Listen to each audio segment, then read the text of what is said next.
Morning C3.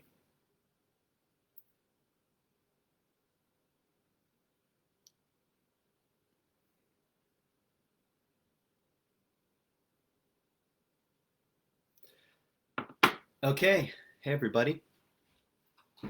Good morning.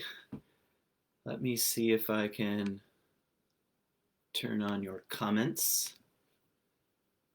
Welcome. It's good. Hi, Patty.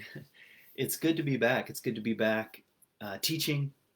I've been gone for the last couple of weeks, so thank you for uh, listening to our amazing guests. That's one of my favorite things about C3. We bring in all kinds of voices and teachers. I teach about half of the Sundays a year, in case you're new to C3, and and we're just now starting to figure out how to bring on guests in this kind of strange new format, the online format. And yeah, I've been not teaching for the last 2 weeks, and I've been doing a little bit of traveling. Usually, this time of year, I'm in uh, in Colorado with Animas Valley Institute doing my guide training program, but that is all on hold, as with all kinds of programs and retreats and things around the country and around the world. That stuff is, I don't know, is on hold. And so I had some plans to be out west and decided to do a little bit of traveling with my family. So that's where I've been the last couple of weeks, um, in Utah and in Colorado. And it was amazing. And um, I don't know, I feel privileged and lucky to be able to be in and introduce my kids to some pretty wild places and to the vastness of this country.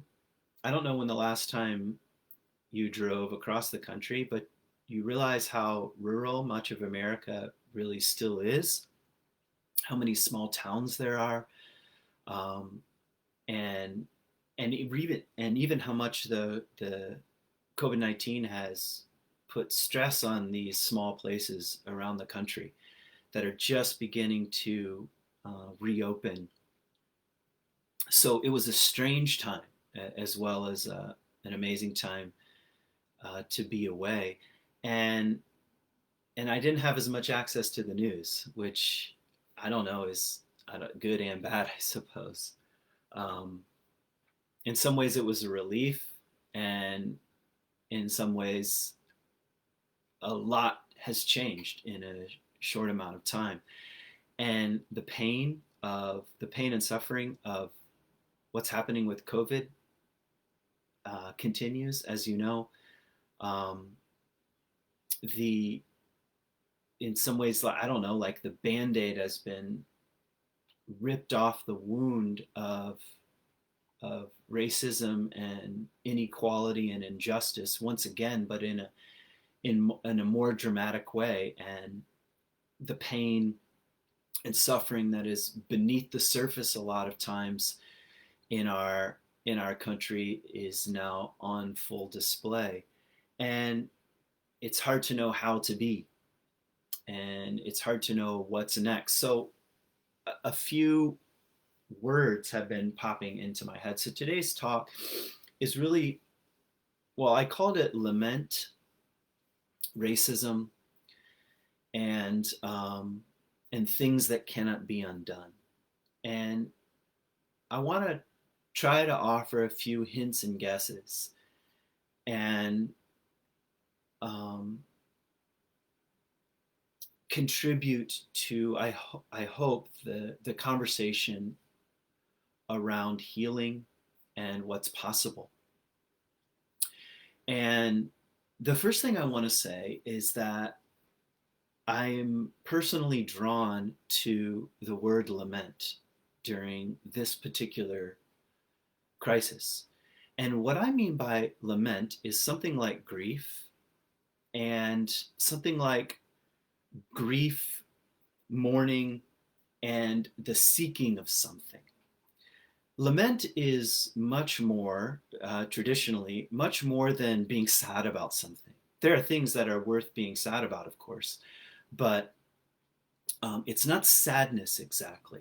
It's regret and the tearing. I mean, in Hebrew, by the way, lament is connected to the tearing of one's clothes. So this act of in a way, in a kind of violence. Things are not the way they are, and showing a kind of physical tearing. And and lament is not just personal, from like going through personal grief. Lament can be communal. And I was thinking about the book Black Elk Speaks. Maybe you've heard of it or read the book.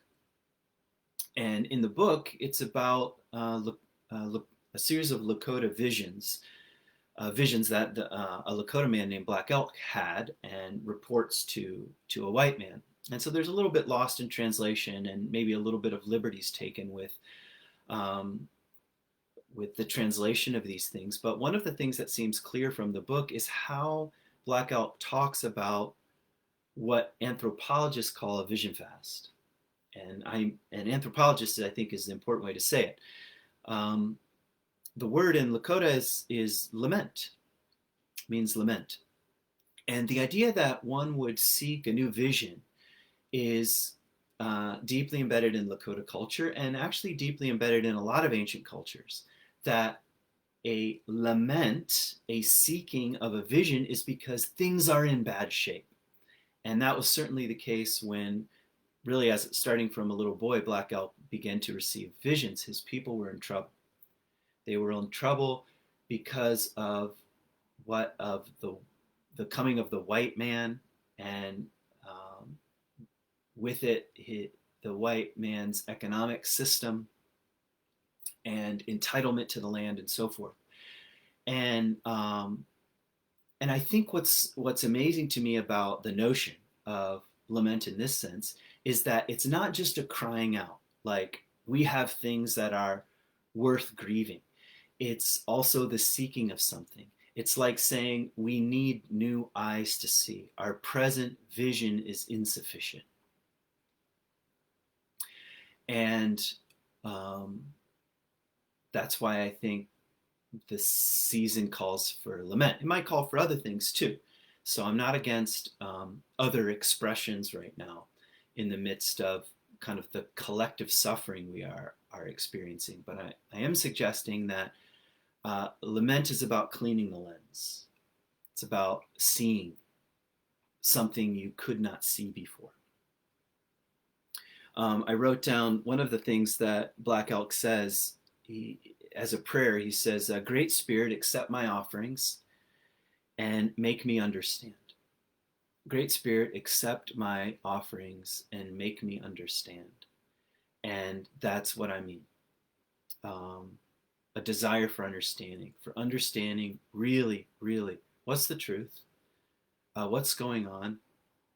How can we change? How can I change?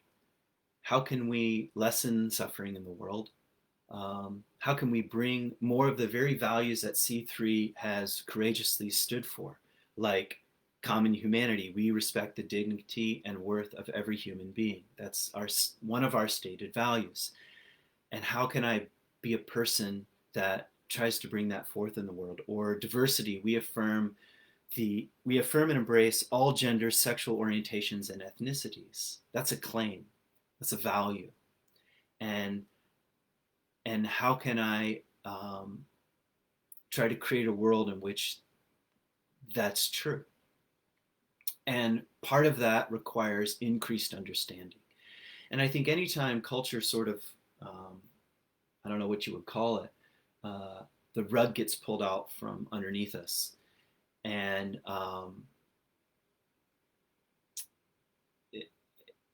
things are disrupted and we're feeling disoriented, then one of the right responses is help me understand. Help me understand. Help me see what I can't see. So that word I just want to throw into your, not that it's a new word, but into your consciousness for a while. Um, how might enter, uh, how might I enter into a season of lament? And lament is an action oriented word. It's not a passive word. It's walking towards something. So that's the first thing that I wanted to comment on. The other thing is just around the word racism. And I think it's time for us to say out loud, if it hasn't been said before, but racism in some senses is the founding sin of America. And I know many of us, including me, are really uncomfortable with a word like sin because of what it's implied historically in the church. But I sort of mean it in the traditional sense of missing the mark. And um, and I think, by the way, religious communities right now have a responsibility to stand up and say racism is a sin, and it's a personal sin and a collective sin. If you're still going to use that language, now's the time to use it. Um, but I mean it in kind of a cultural way. Um, let Not specifically doctrine oriented right now in this moment. It's the founding sin of America. It's how we miss the mark, and um, and and it's not something that you just get over. It's not something that you can wash away.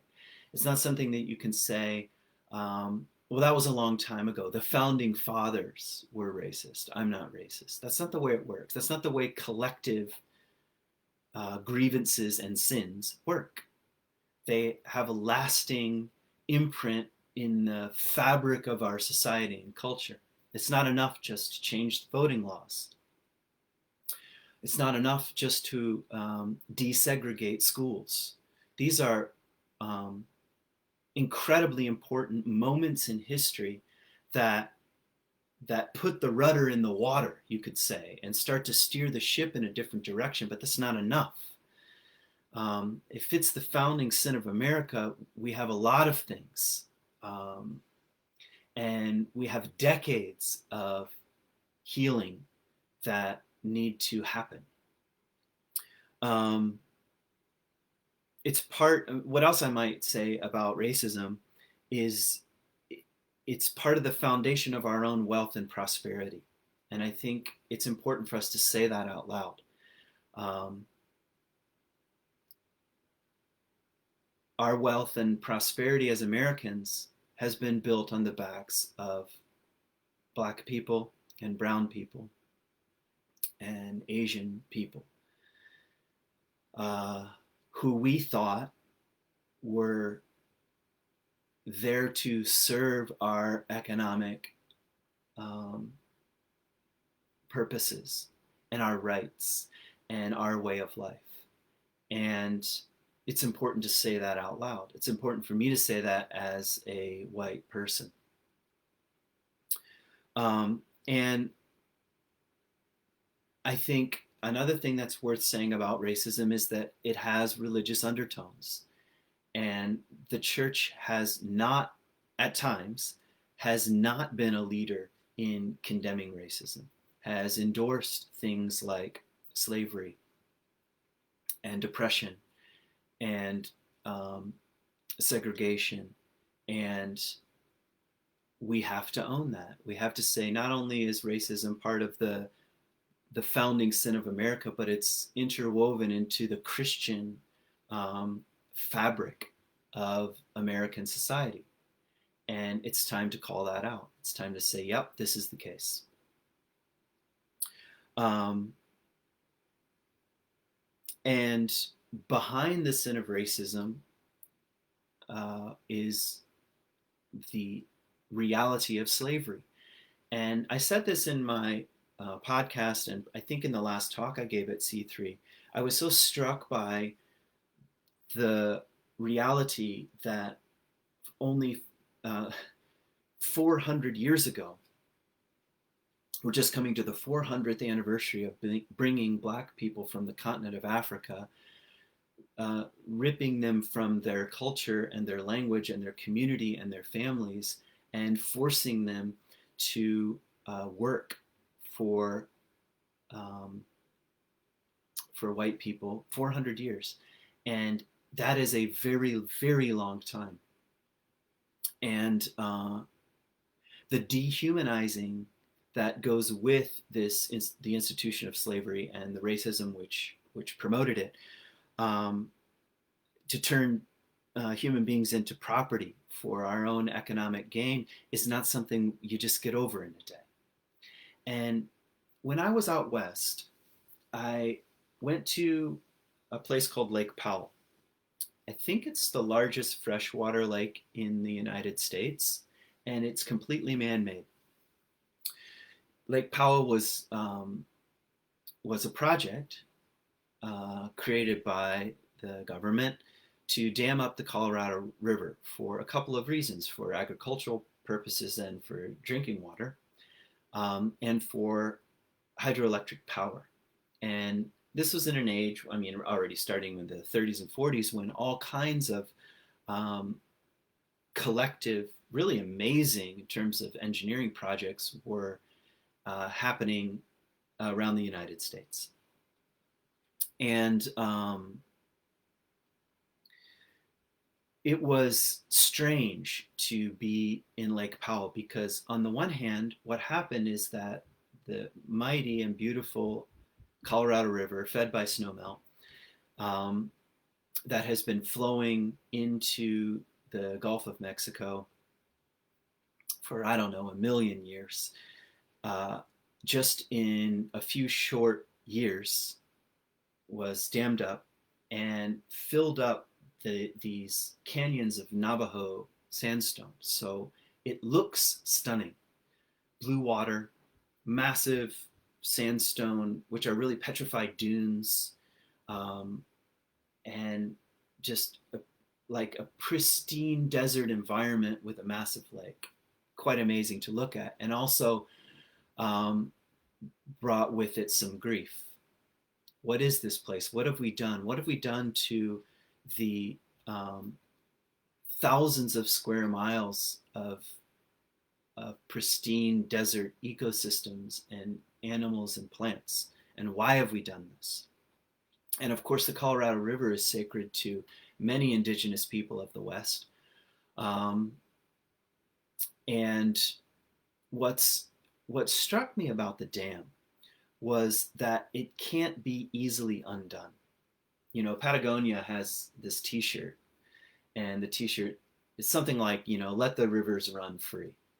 And there are a few projects in the United States, including here in Grand Rapids, which I support, which are about returning rivers to their wild state and to undo some of the sins, we could say, of our greed.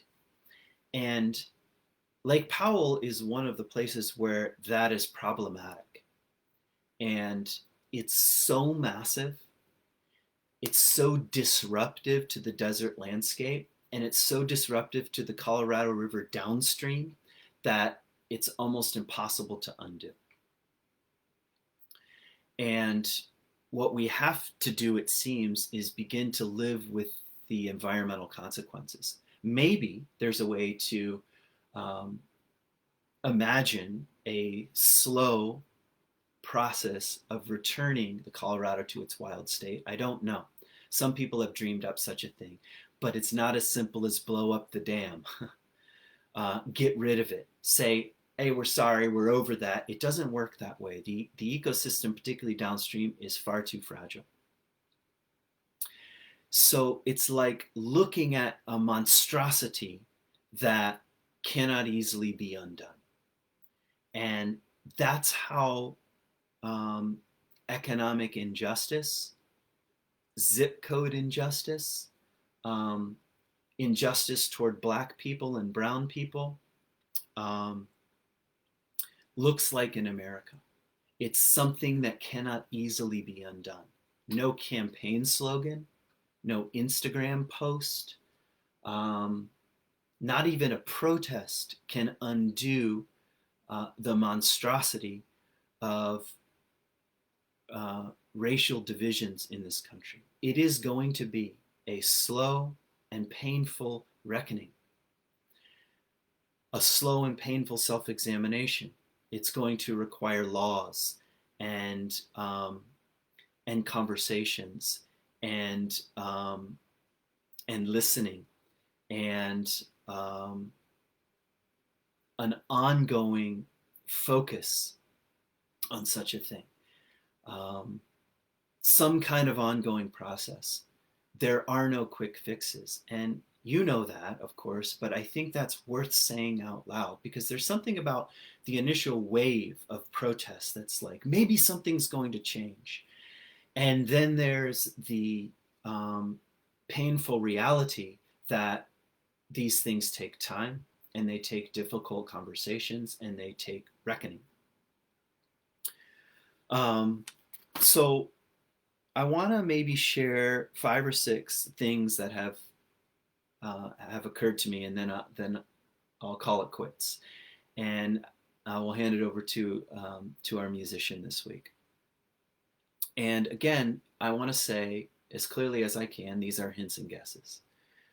So the first thing I want to say is, what do we know about bias? Well, the first thing we know about bias is that there are instinctual elements about bias. We did a couple of talks about this at C3, I think last year, that part of our evolutionary biology makes it such that one of our instincts is that we prefer, seems to be, that we prefer people of our own skin color. Infants, in other words. There have been some studies around this that we've talked about in the past. So that's number one. 2 million years of tribal existence is also behind these instinctual responses. That's something that has to be said out loud. Number two, what's true about that is that it's low-level consciousness. Low-level consciousness is instinctual in this sense. And that's also as equally important to say, because one of the things that I don't think helps is to say that racism is 100% an education problem. No, there's something instinctual. And part of the glory of being a human being is that we're not just governed by our instincts, that we have a consciousness. And with consciousness comes responsibility. And right now we need increased consciousness, not more instinctual reactivity. The third thing I might want to say is that it's a time and a season for leaders of any way, shape, or form, leaders in the family, leaders in our own community, to admit our own racism. So I'd like to say as clearly as I can that I too am racist. That I don't want to admit it, but there are times when my own instinctual reactivity, my own biases come out. And the reason why I think that's so important for me to say is that it's very, very easy right now to get on my own moral high horse and say that racism is somehow a problem over there. And I was thinking about this flurry of activity on my Instagram feed. People blacking out their whatever Instagram page saying I'm making room for Black voices, which is very interesting because there's something ironic about posting something and saying I'm making room for something else. And as well-intentioned as that may have been, there's another side to it that is something like, hey, everybody, I want you to know that I'm not a racist. See, I put it on my persona making page, which is what Facebook and Instagram is. Persona means mask, and I want you to know my mask is not racist. And I don't know how helpful that is. I think it's more important to lament our own personal biases, my own personal biases, and say I'm guilty of this, and also my own white culture is guilty of this. It's systemic. And I'd rather say, I'd rather try to own it than to put it on somebody else. Because what's not working is blame and scapegoating. Both sides of every issue that is present in our culture, both sides are filled with blame and scapegoating. And I don't want to play that game anymore. I'm against the policies. I'm against certain policies. I'm against the present administration and its present policies. I'm not saying I'm not against certain things. I am, but I'm over the game of pretending to be self-righteous. I just don't think it's helpful. Conservative, progressive, traditional, wherever you find yourself, I think it's important to say, I want to own my own biases. And I lament what the injustices that brought forth our culture. And what else might I say?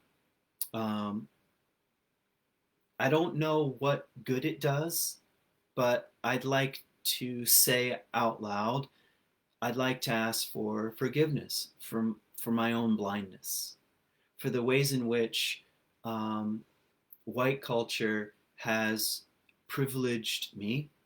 I don't apologize for being white. Nobody can do such a thing. I don't apologize for my own race, but I ask forgiveness for ways in which my own bias has clouded my vision. I think that's important to say.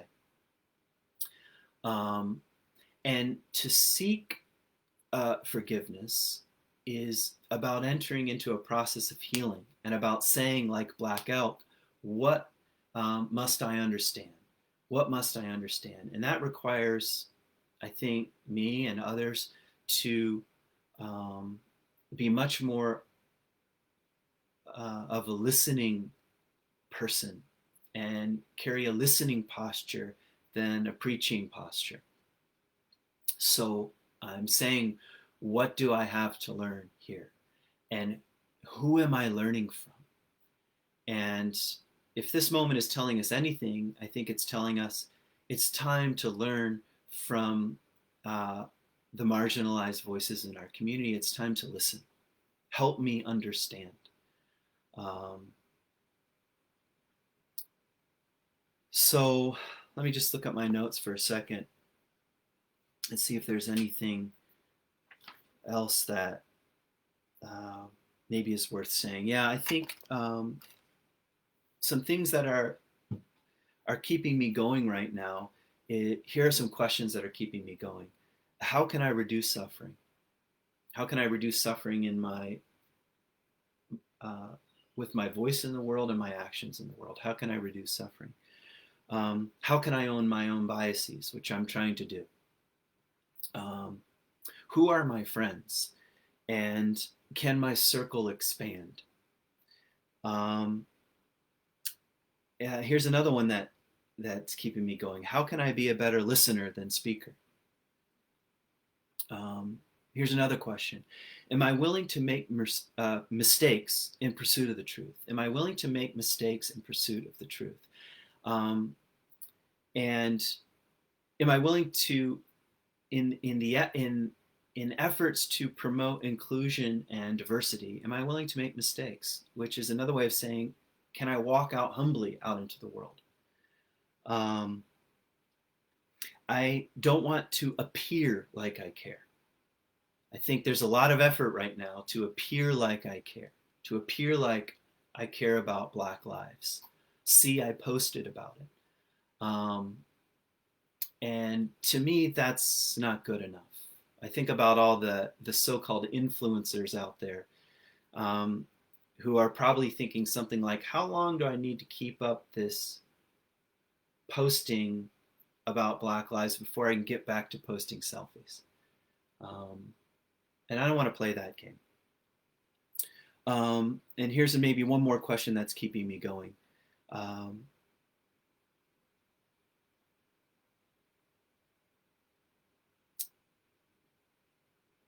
how can I continue to dream up uh, visions of a more diverse and inclusive world? I don't want it to give up on this dream. And my present imagination isn't big enough and tends to look much more like the status quo than a fresh vision. So, in what ways am I open to such a thing?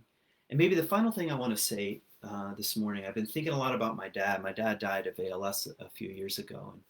And he was one of the rare pastors that I knew that made tremendous effort to get to know the Black community and taught in Black churches and had Black friends and had Black pastor friends. And at the time, I didn't really even know what to make of it. I thought, this is interesting. And even after my dad left Calvary Church because of his illness, he and my mom went to a Black church down the street. And it was kind of strange. Like, I visited my parents attending this church, and talk about being in a different culture. Talk about um, talk about realizing, wow, this is not a world that I'm very familiar with. And my dad somehow um, tried to live out the last few years of his life, I think, um, with a certain kind of living a certain kind of challenge. And without saying much of anything, I think his life was reflecting the fact that racism is real and there's a lot of pain and suffering. And the only way to begin the healing process is to expose oneself and to walk into the difficult conversations with the other. So I just, in some ways, I'm proud of him and this move of his, and the fact that he wanted to stay in conversation around these difficult issues, even to his dying day. And the most powerful words spoken at my dad's funeral was by one of his friends, a Black pastor. Um, and you could tell, I could tell in that moment that he was not faking and that this was a true friendship. So, in some ways, I'm feeling challenged to continue on uh, with this legacy, with my dad's legacy, even of um, acknowledging and admitting the inherent racism in our culture and being a person that wants to bridge that gap. So um, that's all I got to say today. I tried, I guess, just to speak from the heart, and I hope you heard a hint and a guess.